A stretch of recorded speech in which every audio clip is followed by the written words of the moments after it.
about completing an international bank account application. The purpose of the application is to identify the people who have the right to receive the funds from the account, and number two, to keep the good guys in and the bad guys out. If a bank is known to launder illegal proceeds, that bank can suffer incredible fines or lose their license, putting many people out of work. In addition, any correspondent banks, such as U.S. or European banks who transmit funds for that institution, can also suffer tremendous fines. So that is why there is an emphasis put on providing due diligence in order to open the bank account application, in addition to the signature cards. So let's go ahead and run through the bank account application and see how to do it. We'll try to make it as easy as possible for you. Here's the first page of this particular application. You'll see toward the middle there is a list of different items that are needed in order to provide due diligence to the bank. So number one, the application form itself, specimen signature form, FATCA declaration, that's Foreign Account Tax Compliance Act, and a business description form. You'll also need to provide your identification so they know who has the right to receive the funds from the account. A notarized copy of a passport, that is, you take a photocopy of a passport and your original down to a notary public and have that notary public certify that passport photocopy as a true copy of the original document. Proof of address. Proof of address can be, for example, a utility bill dated within 3 months displaying your physical address, not a P.O. box, and it can possibly be replaced by a bank statement with your address. So why do they need an original? Well, because with today's modern technology, if somebody wanted to fudge around with a address, they could modify it on their screen after scanning it. So that's the reason why they need an original. They want to make sure that it's really the actual document rather than a modified copy. And then an original financial reference letter from an existing bank or financial institution to show that you have a relationship with an existing bank, and a set of the last 3 months bank statements. So this is to prove that you are who you say you are, and that is for identification purposes. If these items are not provided, the bank cannot open up the account because these banks are audited to make sure they have the compliance documents in hand, and if they don't, again, they can get fined or lose their licenses, so they do not make exceptions. So next is a resolution of board of directors. The bank typically provides that for you. You simply just have to fill it out and sign it. So this particular account application is for a corporate account. Most banks require a corporation or LLC in order to open an international account. It also increases the protection and privacy offered by international banking. Okay, so in this particular question, they ask if you have an existing account with this bank. They want the name of your company. They want the registered number. That's the number, the filing number typically on the first page of the company document. The registered agent address, that can be found in your LLC or corporation articles. The company mailing address, and that's usually your mailing address, could be your home address. That is just for the bank to mail you correspondence, and the location of the physical address. For example, if your mailing address is a P.O. box, they actually want a brick and mortar place where you actually live in addition to that, or a business address. Phone number so they can get a hold of you. Remember the country code. To start out with the country code, if you live in the U.S., that would be a 1. Your email address, if your company has a website, they want to take a look at that. Otherwise, you just put NA. The company tax ID number, if it's an international company, it typically wouldn't have a tax ID number, and though it could. If you know what it is, put it in there. If you don't, then leave that off. The number of staff, that could be at least 1 like yourself. Indicate what currencies you would like. Here's euros, US dollars, Great British pounds. There's other options available as well. If you want to have a debit card, that's another option there. And then the company name that you want to appear on the debit card. So that's the company name up top, your personal name down the bottom, and the address where the banking package, the credit card, is to be sent here. Your name and address.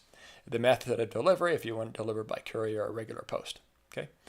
Next, do you want additional persons? Now, if you want a spouse to be a signature on the account, you can click there accordingly. And if they require an additional debit card as well, so that's an option for you also. Do you want one person to be able to sign to withdraw funds, or do you want to require 2 people before funds can be withdrawn? There's an option here. Do you want to have a secondary account, like a separate bank account number? Do you want the bank statement sent to you, or do you want to only have online access to be able to view your account online if you don't need the paper statements? And if so, how often do you want them to be sent? Do you want them to indicate which currency, for example, US dollars, and your email address?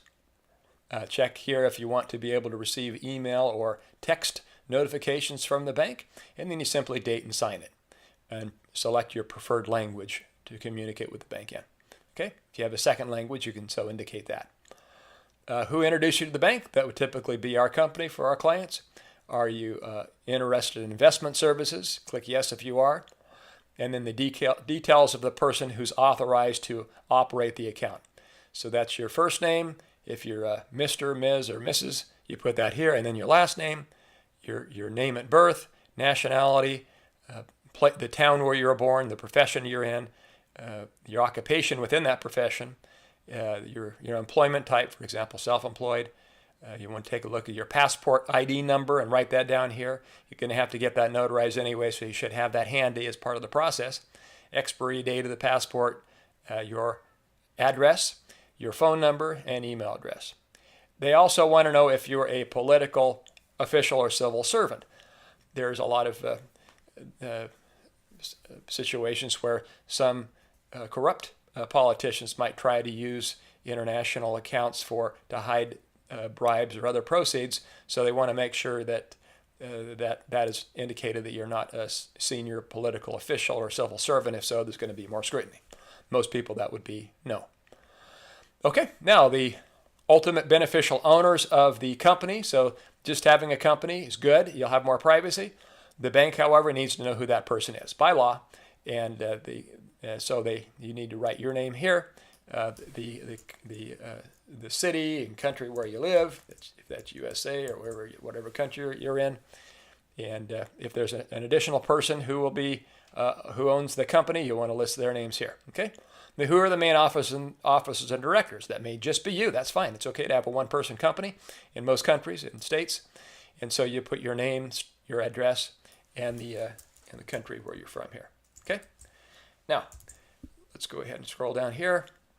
Short history for the company's main activities. Let's say you just want to use it for holding money for safekeeping. Okay. No services. The company for which you're forming this account, let's say there are no other services other than holding money for safekeeping. List the target customers. If this company is an active business, then you list that here. If you don't have active business, if it's only to hold your own funds, just put none. And then provide the company names or websites of your existing or proposed partners. And that's not for any company or your regular business, but we're talking about this particular company for which you're setting up a bank account. So this has nothing to do with any other business but the company you're setting up the account for. Okay? Is the account a holding company, or is it involved in cross-ownership structures? That is, does that company own a whole bunch of other companies? And most people, that would be no. Do you need a specific license in your home country for your operations? That would be no for most people. And does your company have a know your customer policy? If you're only using to hold your own funds, there would be very little need to have a KYC policy. Okay? Does your company make investments or trade on behalf of third parties? If you're not trading other people's money, that would be no. If you are, that would be very hard to get an account opened under this situation, because dealing with third parties, that requires additional due diligence from multiple people. And so for most people, this would be no. You're not handling other people's money, you're just handling your own. If you were handling other people's money, that would typically require licenses and would be difficult to get a bank account open. So what's the main source of funds? That would be personal savings, for example. What you're using this for, to hold funds for safekeeping, would be an example. The annual turnover that the company's had in the last 3 years. If it's a startup company, that would be NA. Estimated turnover, let's say in this case we just put $100,000. If that's the amount of money that's going to be deposited in the account, how much are you going to deposit monthly? You put whatever number that would be. And how much are you expected to send out monthly? And the estimated largest transaction you may have, or the largest deposit you may have in the bank. Go ahead and put that there. And the estimated number of transactions, you may not know, but you can estimate somewhere between maybe 10 and 20 might be reasonable if it's a regular account. As we scroll down here somewhere, legal verbiage, okay? And then you simply write the date that you fill out the application, or the date that you're signing it, your name and your signature goes here. Okay. Next, the resolution of board of directors. This is just a legal formality. There's your name of the company, name of your company, your name, and you simply date here and sign here. Okay. Now this is the FATCA Act. This is the Foreign Account Tax Compliance Act. Remember, many people in many countries, such as the U.S., most European countries, Canada, Australia, New Zealand, are taxed on worldwide income. So this is a part of that regulation. The FATCA regulation is a U.S. regulation. So write down the company name, your country of residence and birth, your full beneficial owner name of the company itself, country of residence, and so on. Now, are you in this example here, this asks, are you a USA resident? So if you are, yes, and if you aren't, no. Are you a citizen? And I don't need to read all of these, but you can read them yourself and you can answer them for yourself. Those answers should be pretty easy. Okay. If the company is registered in the U.S., check yes. And if it's not, for example, if it's a Nevis company, Belize company, or a BVI company, you'd simply check no. Does it have a tax ID number? Typically it would not if it's a foreign company, unless you actually applied for one. And then you simply write your name, sign here, and date here. Okay.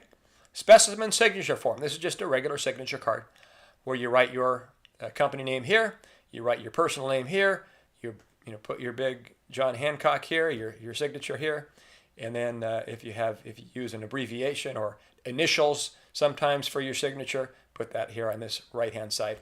You write the date that you did that, and then have this. In this case, you'll have your signature notarized. So that's how to complete the bank account application. The important thing is that you make sure to go through the checklist and get every single item. And then once you have every single item, that you put it together in the order specified on the application. Keep in mind the banker has piles of applications they're processing, so naturally they're going to go through the ones quicker that are done precisely, that are complete, and they don't have to ask for additional information. So make sure to do a complete job on the application, and we're very glad to help you. You'll simply complete your application, fax that to us, and we'll check it for compliance. And then once we get that original back from you, we submit that to the bank. Thank you.